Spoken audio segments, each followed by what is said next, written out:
Ecological unbalance तो पृथ्वी में create हो ही रहा है। जितनी अब लोग आपाधापी में हैं, हर जगह सड़कों का निर्माण हो रहा है, खनन प्रक्रिया ज्यादा मात्रा में हो रही है। जिस हिमालयी बेल्ट में पहले ढोल बजाने का भी मना था, वहाँ तक रोडें पहुँच गई हैं ना। और वहाँ भी हिमालय के नाम से, पर्वतारोहण के नाम से वहाँ भी लोग, कोई अपना पिकनिक के लिए जा रहा है, कोई किसके लिए जा रहा है, वहाँ भी नुकसान तो हो रहा है किसी न किसी रूप में पारिस्थितिकी तंत्र को।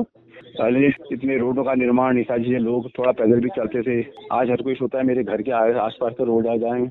पारिस्थितिकी तंत्र की इस चिंता के साथ आप सुन रहे हैं गिरीश चंद्र भट्ट बड़ुआ को। सुदूर पहाड़ के अल्मोड़ा जनपद के नैनोली गांव से फोन लाइन के साथ हमारे साथ जुड़े हुए हैं। नमस्कार दोस्तों, दूरस्थ एवं मुक्त शिक्षा और संस्कृति की आवाज, ये है उत्तराखंड मुक्त विश्वविद्यालय का सामुदायिक रेडियो हेलो हल्द्वानी 91.2 मेगाहर्ट्ज की फ्रीक्वेंसी पर आप इसे सुन पा रहे हैं। विश्व पर्यावरण दिवस आज है। पूरे देश और दुनिया में बहुत शिद्दत के साथ इस दिवस को मनाया जा रहा है और कोविड महामारी के इस दौर में और ज्यादा शिद्दत के साथ महसूस किया जा रहा है कि अगर हमें सरवाइव करना है इस धरती पर, मानव जाति को, तो हमें प्रकृति के साथ संतुलन बनाकर चलना होगा।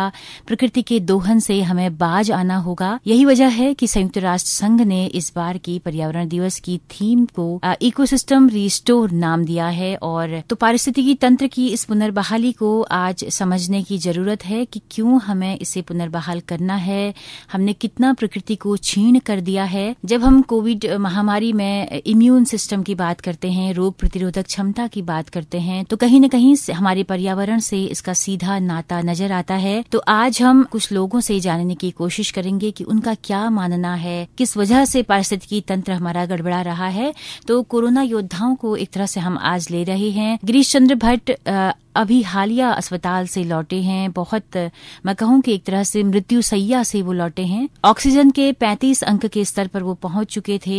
और हम आपको बताना चाहते हैं दोस्तों कि जब इस स्तर पर आदमी बेड पे पड़ा हो अस्पताल में और ऑक्सीजन के लिए तरस रहा हो, तब उसकी क्या फीलिंग्स होती हैं। गिरीश चंद्र भट्ट जी ने हमें बहुत सारी रिकॉर्डिंग्स जो है वो अस्पताल से भेजी हैं, जिसमें लगातार वो बता रहे हैं कि प्रकृति से हमें छेड़छाड़ नहीं करनी है, अब हमें जाग जाना चाहिए। तो हमें लगा कि पर्यावरण दिवस के बहाने हम उनसे बात करें। गिरीश चंद्र भट्ट सुदूर पहाड़ के उच्च हिमालयी क्षेत्रों में सड़कें बनाने का काम भी कर रहे हैं। वो सड़कों के काम की देखरेख करते हैं। तो किस तरह से वो देख रहे हैं पहाड़ को, हिमालयी को बनते हुए। जब सड़कों का कटान होता है, ब्लास्ट किया जाता है, तो किस तरह का पहाड़ उन्हें दिखाई देता है। इस तरह की अपनी इस फीलिंग्स को वो जाहिर कर रहे हैं। इस मौके पर प्रभात उप्रेती जी से भी हमने फोन लाइन पर बात की है, जो कि पॉलीथीन बाबा के नाम से जाने जाते हैं। उनको भी हम आगे सुनेंगे। तो आइए सबसे पहले सुनते हैं गिरीश चंद्र भट्ट बड़ुआ जी को।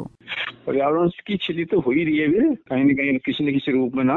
तो जहाँ तक है, पर्यावरण को नुकसान तो हो ही रहा है कहीं किसी न किसी रूप में। इसी नुकसान से ज्यादा रोग भी बढ़ रहे हैं, क्योंकि हम किसी चीज का दोहन ज्यादा करेंगे तो पृथ्वी भी तो मालथस ने कहा नहीं था, इतना मतलब प्रकृति पर छेड़छाड़ करेंगे, उसका कहीं न कहीं उसका दुरुपयोग करेंगे तो उसका एक विनाशकारी रूप कहीं न कहीं हमारे सामने आएगा। लोग हंस रहे थे, लोग नहीं समझ रहे थे उसको बात को। अब हम ज्यादा मात्रा में खनन प्रक्रियाएं, दूसरे रोडों का निर्माण, ये ज्यादा मात्रा में हो रहा है, तो इससे पर्यावरण को नुकसान तो हो ही रहा होगा कहीं न कहीं। प्रकृति से छेड़छाड़ कर रहे हैं, तो वही तो कह रहे थे, प्रकृति से हम छेड़छाड़ करेंगे तो प्रकृति अपनी लीला को दिखाएगी ना, चाहे वो आज ना दिखाए, 50 सालों बाद दिखाए। अभी जितनी जगह हम पृथ्वी में छेड़छाड़ कर रहे हैं, उसका भयानक तत्व तो अभी थोड़ी क्या सामने आएगा।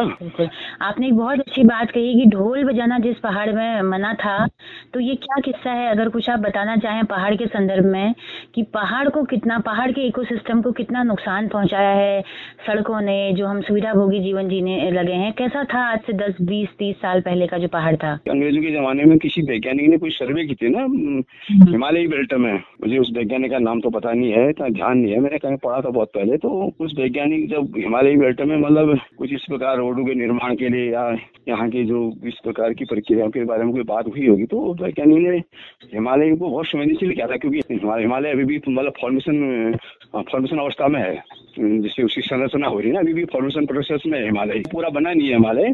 तो कुछ ही वैज्ञानिक ने वहाँ तथ्य दिया था कि हिमालय में छेड़छाड़ क्या, यहाँ तो ढोल बजाना भी मना है कहा। तो हिमालय में अभी हिमालय बेल्ट बहुत संवेदनशील है। मतलब अभी हम इसकी फॉर्मेशन प्रोसेस में भी हम जैसे कई जगह जाते हैं रोडों के निर्माण के लिए, वहाँ भी हम देखते हैं कि अभी भी पहाड़ बनने में है, अभी भी चूना पिघल रहा है, जैसे या वो वहाँ जैसे हम मकानों के लिए लेंटर नहीं डालते हैं।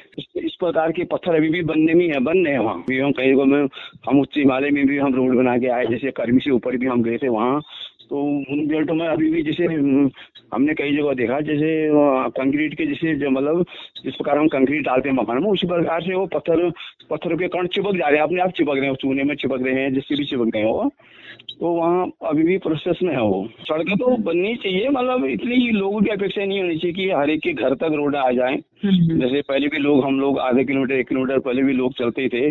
आज हर कोई ये समझता है यार कि मेरे घर के नजदीक तक ही रोड आ जाए, तो उससे खनन की प्रक्रियाएं ज्यादा बढ़ रही हैं, तो उससे कृषि में ज्यादा छेड़छाड़ हो रही है, जंगलों का दोहन हो रहा है, जंगल कट रहे हैं। अभी इतनी रोड बनी है, हमारे आमने सामने बन गई है, चलमड़ीगढ़ से कलोटा बनी है, ऊपर नायला बनने से यहाँ नीचे तापड़ी तक बन गई है। तो इतनी एरिया में जितनी एरिया में रोड गई होंगी, इतनी एरिया में तो जंगलों का विनाश तो हुआ ही है। इससे नीचे जो मिट्टी डाली है उससे वहां तक जंगलों का दोहन हुआ है। नुकसान तो हो ही रहा है ना, तो फायदा हो रहा, तो मतलब नुकसान भी हो रहा है। उस नुकसान की अभी गणना नहीं हो पा रही है। वो अभी आने वाले सालों में, जैसे अभी गढ़वाल में कहीं आपदा नहीं आई थी, गढ़वाल में आपदा आई थी तो वो हाथों हाथ तोड़ी के आई थी, उसी समय तोड़ी क्या रिएक्शन क्या था। तो हम पिछले में वो छेड़छाड़ करेंगे, तो मैं कहने का मतलब है कि भगवान अगर 20-50 साल बाद कोई इस प्रकार की अतिवृष्टि हो या उससे कुछ नुकसान हो, तो उस समय उसके भयंकर दुष्परिणाम हो जाएंगे।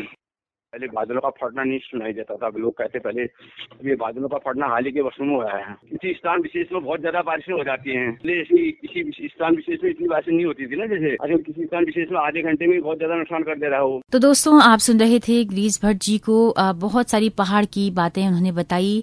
विश्व पर्यावरण दिवस के बहाने ये बातें हम कर रहे हैं। उत्तराखंड मुक्त विश्वविद्यालय के सामुदायिक रेडियो को इस वक्त आप सुन रहे हैं। पॉलीथीन बाबा प्रभात उप्रेती, जो कि प्रोफेसर से रिटायर्ड हैं और कई किताबें लिख चुके हैं, लगातार पर्यावरण की चिंता में कई सारे अभियान पॉलीथीन के खिलाफ चला चुके हैं। उनका क्या मानना है, आइए सुनते हैं।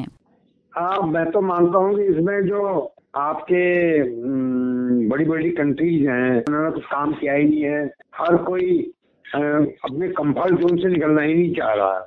हर कोई चाह रहा है कि दूसरा तो रोके कार्बन को, अन्य को रोके, लेकिन मैं कुछ काम नहीं करूँगा।